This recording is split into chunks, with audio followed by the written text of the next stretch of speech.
Hello everyone, welcome back. So इस question में हम लोग को जीरोस फाइंड आउट करने हैं एक पॉलिनोमियल के, ठीक है, जैसे कि क्वेश्चन आपको स्क्रीन पे विजिबल है। नाउ अब ये क्वेश्चन इंपॉर्टेंट क्यों हो जाता है? बिकॉज जनरली जब आप किसी पॉलिनोमियल के जीरोस निकालते हैं तो वो जनरली पॉलिनोमियल इस तरीके से लिखा जाता है। जैसे मैं यहाँ पे आपको राइट करूँगा question x square minus x minus six. ये एक पॉलिनोमियल है जिसका आप जनरली जीरो फाइंड आउट करते हैं, राइट। बट अभी इस क्वेश्चन में डिफरेंस क्या है? यहाँ पे जो क्वेश्चन हमें गिवन है ये कांस्टेंट में नहीं गिवन है, ये क्वेश्चन गिवन है हम लोगों को वेरिएबल्स में, राइट। सो इस वजह से ये क्वेश्चन इंपॉर्टेंट हो जाता है हमारा, ठीक है ना। अभी लेकिन इस क्वेश्चन को सॉल्व लेकिन आपने इसी मेथड से करना है। इसको अगर आपने जीरोस फाइंड आउट करना है तो आपको पता है कि आप इसको फैक्टराइज करते हैं, राइट, और फैक्टराइज करने के बाद आप इसके जीरोस फाइंड आउट करते हैं। अब जिसको फैक्टराइजेशन नहीं पता है तो प्लीज पहले फैक्टराइजेशन सीखिए, क्योंकि अगर आपको फैक्टराइजेशन नहीं आएगा तो ऑब्वियसली ये क्वेश्चन सॉल्व नहीं हो पाएगा, ठीक है। तो पहले फैक्टराइजेशन सीखिए। फैक्टराइजेशन की ऑलरेडी हमारी बहुत सारी वीडियोस हैं, आप प्लेलिस्ट पे जाइए और फैक्टराइजेशन एक बार सीख लीजिए, आपको काफी हेल्प मिलेगा वहां पे। स्टिल प्रॉब्लम रहती है आप कमेंट में मुझे बताइए, हम आपको हेल्प करेंगे, श्योर, ठीक है। सो नेक्स्ट है राइट। सो इसको स्टार्ट करते हैं। Now before starting this question पहले मैं इस वाले क्वेश्चन को सॉल्व करना आपको सिखाता हूँ। जैसे फॉर एग्जांपल आपको पता है कि जब इसे फैक्टराइज करते हैं तो मिडिल टर्म को आपको इस तरीके से दो पार्ट्स में स्प्लिट करना होता है। मल्टीप्लाई करके यहाँ पे 6 आना चाहिए, दैट इज सबसे राइट मोस्ट जो कॉन्स्टेंट टर्म है। और यहाँ पे बिकॉज माइनस का साइन है तो सब्ट्रैक्ट करके आपको ये वाला वैल्यू आना चाहिए, विच इज यहाँ पे कोई वैल्यू मेंशन नहीं है तो उसको हम लोग 1 कंसिडर करते हैं, ठीक है। नाउ सो इसे अगर हम ध्यान से देखें तो इस एक्सप्रेशन को हम इस तरीके से भी लिख सकते हैं, 6 को 3 into 2 में लिखा जा सकता है। और हमें पता है कि अगर 1 हमें स्प्लिट करना है तो obviously 3 and 2 are the correct numbers, right. 3 2 को मल्टीप्लाई करके 6 आता है एंड 3 and 2 को सब्ट्रैक्ट करके 1 आता है, ठीक है। आई थिंक यहाँ तक क्लियर हो गई बात। Now, अब सेम इस क्वेश्चन पे आइए। अगर इस क्वेश्चन को हम ध्यान से देखें तो क्वेश्चन है x square minus 3x minus m into m plus 3, right? This is the polynomial. Now अभी अगेन ऑब्वियसली इसको अगर हमने फैक्टराइज करना है तो हमें मिडिल टर्म को स्प्लिट करना है। इस तरीके से स्प्लिट करना है कि मल्टीप्लाई करके वैल्यू आना चाहिए m into m plus 3, right. और इसके अलावा माइनस करके आना चाहिए 3, करेक्ट है। ओके, सो ऑब्वियसली यहाँ पे देखिए दो फैक्टर ऑलरेडी क्रिएटेड है m and m plus 3 में। तो अगर हम ध्यान से देखें तो m plus 3 और m को अगर हम मल्टीप्लाई करें, ऑब्वियसली ये वाला मल्टीप्लिकेशन वाला टर्म आता है।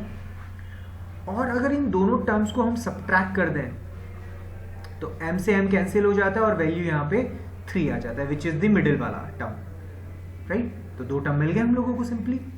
सो हमें सिंपली क्या करना है, एक्स स्क्वायर पहले वाला जो बड़ा वाला टर्म है दैट इज m plus 3, इसके साथ ऑब्वियसली एक x टर्म होगा, में से माइनस करना है दूसरा वाला टर्म विच इज mx। और सेकंड वाला अगर हम ध्यान से देखें तो एक सेकेंड इसको हम डिलीट कर लेते हैं यहाँ पे। आई थिंक ये वाला पार्ट तो आप लोगों को समझ आ गया होगा, ठीक है। और सेकंड वाला टर्म है m into m plus 3। सो यहाँ तक मुझे देख के बताइए किसी को कोई प्रॉब्लम है? अगर किसी को कोई प्रॉब्लम हो रही है दैट मीन्स बेटा फैक्टराइजेशन में प्रॉब्लम है, आपको फैक्टराइजेशन इंप्रूव करने की जरूरत है अपनी, ठीक है। पहले एक बार फैक्टराइजेशन इंप्रूव कीजिए, ये पार्ट अपने आप आपको समझ आने लगेगा, ठीक है। मैं रिलेट करता हूँ इस वाले टर्म से, इस वाले क्वेश्चन से जो जनरली आपने सॉल्व किया है। जैसे यहाँ पे क्या होता है, राइट हैंड साइड पे से राइट कर रहा हूँ मैं। जैसे एक बार 3 के साथ x होता है और एक बार 2 के साथ x होता है, करेक्ट। और फिर ये वाले वैल्यू को एज इट इज कॉपी कर देते हैं। सेम चीज यहाँ पे भी की है मैंने, अगर आप ध्यान से देखेंगे यहाँ पे भी सेम चीज की गई है, ठीक है।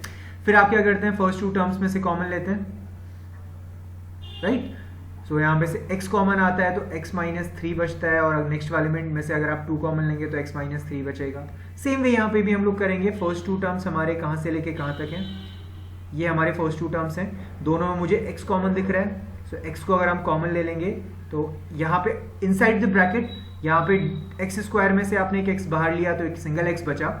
और सेकेंड वाला टर्म अगर हम देखें तो सेकेंड वाला टर्म है m plus 3 into x, उसमें से आपने x बाहर ले लिया तो क्या वैल्यू बचना चाहिए, इनसाइड द ब्रैकेट बचना चाहिए m plus 3, but because there is a negative sign outside the bracket so यहाँ पे हमको इनके साइन चेंज करने पड़ेंगे, करेक्ट है। सो दोनों के साइन नेगेटिव हो जाएंगे।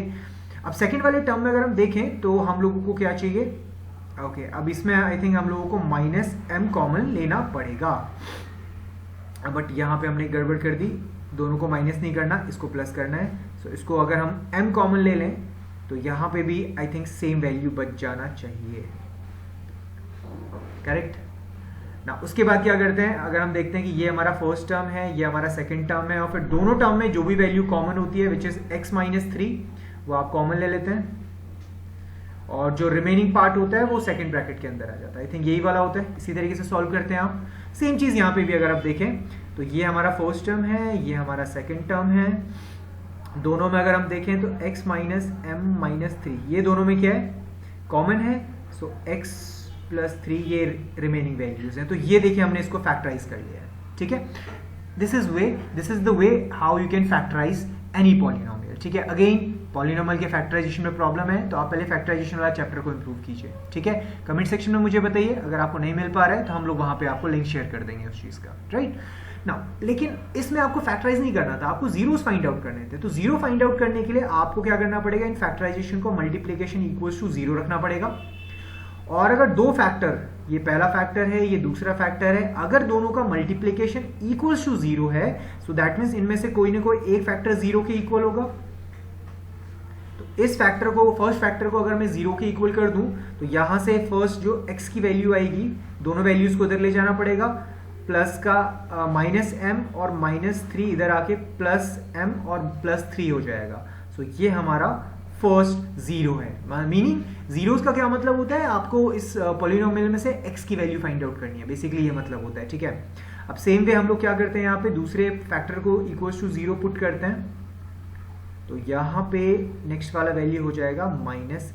सो ये हमारे दो जीरोस इस पॉलिनोमियल के हमने फाइंड आउट कर लिए, राइट। सो आई होप ये वीडियो से आपको एक क्वेश्चन समझ आया होगा। स्टिल का अगर कोई प्रॉब्लम रहता है तो आप हमें कमेंट सेक्शन में बता सकते हैं। डिस्क्रिप्शन में या कहीं ना कहीं आपको हमारा कॉन्टैक्ट नंबर अगर मिलता है तो भी आप हमें उस पर कॉन्टैक्ट कर सकते हैं, ठीक है।